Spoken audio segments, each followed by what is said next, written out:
bienvenue sur les podcasts de la ville loisonnaise, votre tout nouveau podcast info sur la commune de Loison-sous-Lens. Au programme, des infos et des interviews de tous ceux qui font l'actualité à Loison-sous-Lens. Aujourd'hui, pour ce premier podcast, nous allons parler des animations de Noël sur notre commune qui se tiendront les mardis 21, mercredi 22 et jeudi 23 décembre. Pour ce faire, je reçois monsieur Romain Hauteval, responsable du service sport, jeunesse et association. Romain Hauteval, bonjour. Bonjour Mathieu. Alors Romain Hauteval, quelles seront les principales animations? Dans les animations, nous avons programmé durant ces 3 jours le passage d'un petit train sur les 3 secteurs de la commune. Dans ce petit train, on pourra retrouver un sculpteur de ballons, l'orchestre du Père Noël et le Père Noël et la Reine des Neiges. Si je puis me permettre, ça a été un petit peu conçu comme des poupées russes, avec des animations dans les animations. Chaque animation ramènera une autre animation. Donc on est là pour animer ces festivités de Noël pour les plus jeunes ainsi que les plus grands. Comment avez-vous conceptualisé ces animations? Alors, on est parti tout d'abord sur le fait qu'on souhaitait rassembler d'une manière sécuritaire notre population.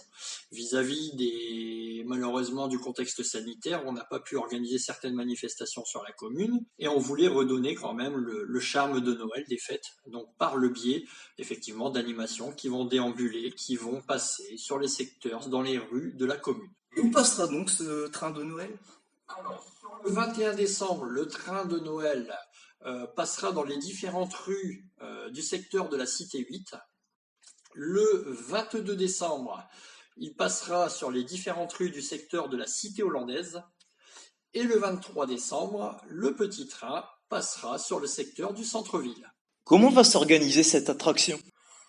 Alors, les enfants et les parents pourront embarquer à bord du petit train, se promener. Ce sont des passages de 45 minutes pour faire la boucle.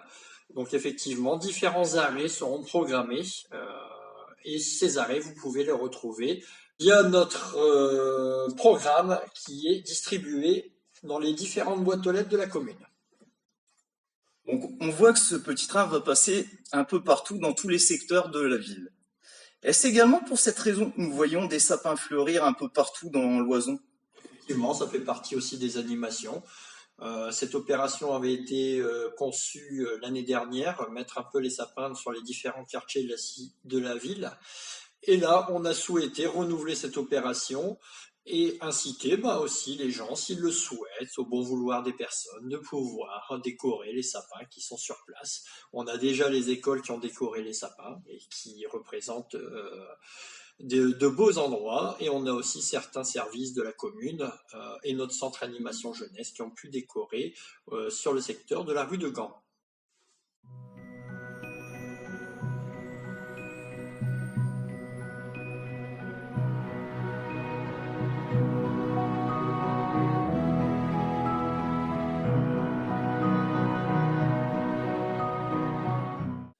En parallèle du train, y aura-t-il d'autres animations? Effectivement, nous aurons l'orchestre de l'harmonie, la jeunesse, avec des chants. On aura aussi un concert qui sera organisé, toujours par l'orchestre de l'harmonie. Et nous terminerons en beauté avec notre mascotte, Nino le hérisson, et les échassiers lumineux qui ramèneront sur la commune la magie de Noël. Brièvement, pouvez-vous nous rappeler le programme de ces 3 journées? Alors le 21 décembre, on sera sur le secteur de la Cité 8. Le lendemain, le 22, on sera sur le secteur de la Cité hollandaise.